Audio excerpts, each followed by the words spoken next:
ہاں جی، تو مخرج نمبر 11 دیکھیں، وہ را والا ہے۔ زبان کے کنارے کی پشت جب اوپر والے 3 دانتوں کے مسوڑوں سے لگے اس سے را ادا ہوتا ہے۔ مطلب ہم جب را پڑھتے ہیں نا تو ہماری جو زبان ہے وہ تھوڑی سی سائڈ سے اوپر ہو جاتی ہے، مطلب اوپر زبان ایک طرح سے مڑ جاتی ہے، تو را را وہ جب آگے اس کی کنارہ ہے نا جب اوپر والے دانتوں کے ساتھ لگتا ہے مسوڑوں کے ساتھ تو اس سے را ادا ہوتا ہے۔ اور را جو ہے وہ ہمیشہ موٹا پڑا جاتا ہے، لیکن اگر اس کے آگے پھر وہ پوائنٹس ہے کہ بعض جگہ پہ را کو باریک پڑھتے ہیں اور بعض جگہ پہ را کو موٹی پڑھتے ہیں، تو اسی وجہ سے فی الحال جو را ہوتے ہیں نا سمپل اس کو موٹا پڑھتے ہیں جی۔ تو اب نیکسٹ ہے حروف نطعیہ نطعیہ حروف نطعیہ تا دال طا، یہ 3 حروف نطعیہ کہتے ہیں ان کو۔ زبان کی نوک جب اوپر سامنے والے 2 دانتوں کی جڑ سے لگے اس سے تا دال طا ادا ہوتے ہیں۔ دیکھیں بالکل جو 2 آگے والے دانت ہیں نا اس کے پیچھے والے بالکل پیچھے جو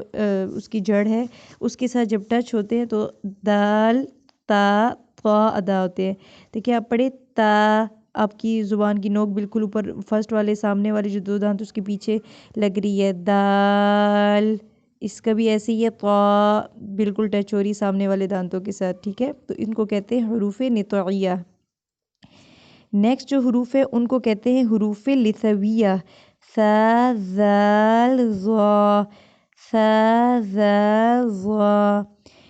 زبان کی نوک جب اوپر والے 2 دانتوں کے سر، دیکھیں جب ہم لوگ ثا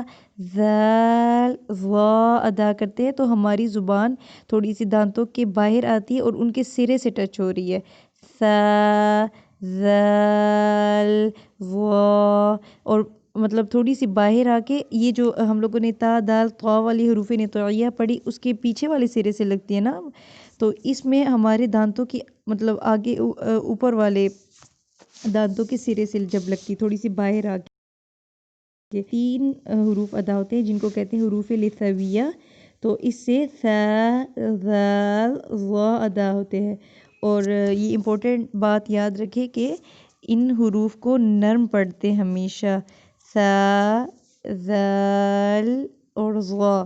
ان حروف کو ہمیشہ نرم ادا کرتے ہیں۔ ہاں جی، تو اگلا ہے حروف سفریہ۔ 3 حروف ہوتے ہیں جو کہ جنہیں کہتے ہیں حروف سفریہ، زا سین صاد۔ اب ان حروف کو سیٹی والے حروف بھی کہتے ہیں کیونکہ جب ہم ان کو ادا کرتے ہیں تو تھوڑی سی سیٹی والی آواز محسوس ہوتی ہے، زا سین صاد۔ تو مخرج نمبر 14 دیکھیں، زبان کی نوک سے جب اوپر نیچے کے اگلے دونوں دانت آپس میں ملیں تو اس سے زا سین صاد ادا ہوتے ہیں۔ دونوں اوپر والے دانت اور نیچے والے دانت دونوں ٹچ ہوتے ہیں، اور یہ جو ہے نا زبان کی نوک سے جب اوپر والے دانت اور نیچے والے ٹچ ہوتے ہیں تو یہ 3 حروف ادا ہوتے ہیں جن کو حروف سفریہ بھی کہتے ہیں اور سیٹی والے حروف بھی ان کو کہتے ہیں کیونکہ ان سے مطلب تھوڑی سی سیٹی کی آواز آ رہی ہوتی ہے۔ نیکسٹ ہے حروف شفویہ، با میم واو فا، با میم واو فا۔ مخرج نمبر 15، اوپر والے 2 دانتوں کا سرا اور نیچے کے ہونٹ کا اندرونی حصہ اس سے فا ادا ہوتا ہے۔ دیکھیں فا، جو ہمارے فرسٹ والے اوپر والے دانت ہیں جنہیں ثنایا علیہ کہتے ہیں، تو اس کا جب سرا نیچے والے ہونٹ کے اندر والے حصے سے ٹکراتے ہیں نا تو اس سے فا ادا ہوتا ہے، فا۔ با با با جو ہے وہ دونوں ہونٹوں کو ملانے سے ادا ہوتا ہے، میم بھی دونوں ہونٹوں کو ملانے سے ادا ہوتا ہے،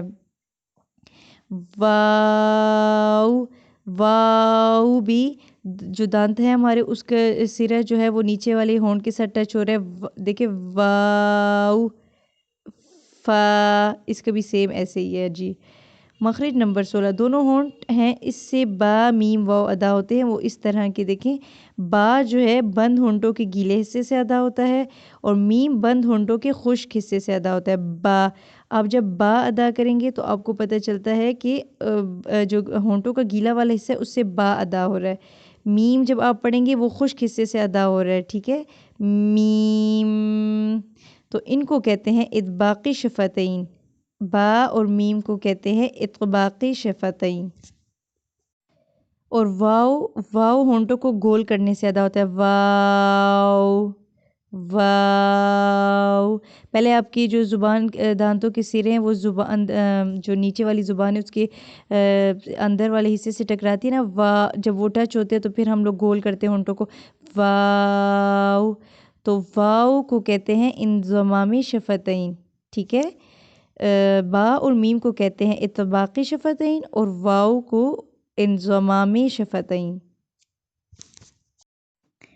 ہاں جی، تو مخرج نمبر 17 دیکھیں، خیشوم یعنی ناک کا بانسا جڑ، اس سے غنہ نکلتا ہے۔ اس طرح مطلب حروف آتے ہیں نا، نون اور میم، جہاں پر ہم لوگ غنہ کرتے ہیں اس کی آواز کو ہم نون کی آواز کو یا میم کی آواز کو ناک پہ چھپا دیتے ہیں، ٹھیک ہے، جسے یہ کہتے ہیں نا یہ ناک کا بانسا۔ تو ادھر مطلب ایک منٹ جی، یہاں پر وہ آواز آتی ہے نا تو ہم اس کو ادھر چھپا کے غنہ کرتے ہیں، تھوڑی سی آواز کو گنگنی کرتے ہیں، ٹھیک ہے، جیسے کہ جیسے ہے ورڈ ہے نا حروف، یہ ورڈ ہے انّا، تو انّا، نون جب نون کے اوپر یہ شد آئے نا تو وہاں پر ہم غنہ کرتے ہیں، ٹھیک ہے، انّا۔ تو نون پہ گنگنی آواز دیکھیں، وہ جو میں گنگنا نکال رہی ہوں وہ میرے ناک پہ اوپر والے بانسے میں جا کے چھپ رہے ہیں، انّا، باقاعدہ فیل ہو رہا ہے، ٹھیک ہے۔ جیسے دوسرا ہے مما،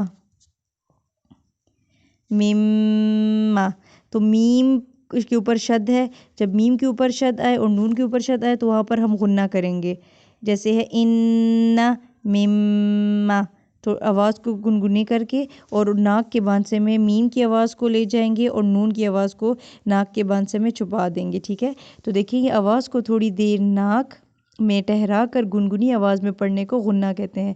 اس سے حروف غنہ نون میم ادا ہوتے ہیں، ٹھیک ہے، یہ ناک کے بانسے سے،